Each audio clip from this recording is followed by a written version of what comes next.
Hello, bachcho. Let's read the question. So here the question is first, define a combination reaction. Second, give an example of combination reaction which is also exothermic. Third, give an example of combination reaction which is also endothermic. तो चलिए बात करते हैं सबसे पहले हम की concept पर। तो जो हमारे क्वेश्चन का की कंसेप्ट है वो क्या है? वो है केमिकल रिएक्शन, कि हमसे केमिकल रिएक्शंस के बारे पूछा जा रहा है। तो फर्स्ट ऑफ ऑल बात करते हैं फर्स्ट क्वेश्चन के अंदर। तो फर्स्ट क्वेश्चन में है कि जो केमिकल रिएक्शन में किसका पूछा है? कॉम्बिनेशन का। तो वही कॉम्बिनेशन की जो रिएक्शन होती है वो होती कैसी है? तो हमने कहा कि जो केमिकल रिएक्शन में कॉम्बिनेशन है उस कॉम्बिनेशन में क्या देखने को मिलता है?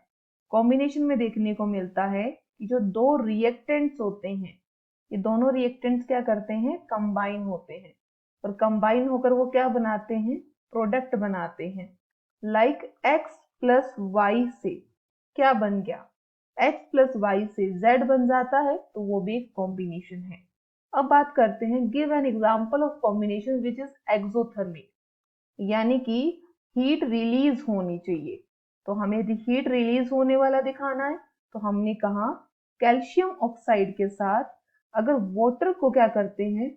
रिएक्ट करवाते हैं, तो बन जाता है कैल्शियम हाइड्रोक्साइड, और उसी के साथ ही हीट रिलीज होती है। तो जैसे ही हीट रिलीज होगी तो ये कौन सी रिएक्शन होगी? ये रिएक्शन होगी हमारी जिसके अंदर हीट रिलीज हो रही है, यानी कि एक्सोथर्मिक। फिर बात करते हैं सी, यानी कि एंडोथर्मिक कैसी होगी?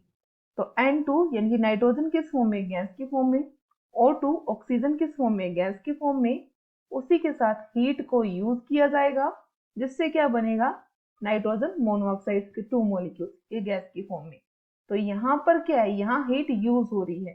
तो ये कैसी रिएक्शन है? ये है endothermic reaction. So I hope you understand it well. Best of luck.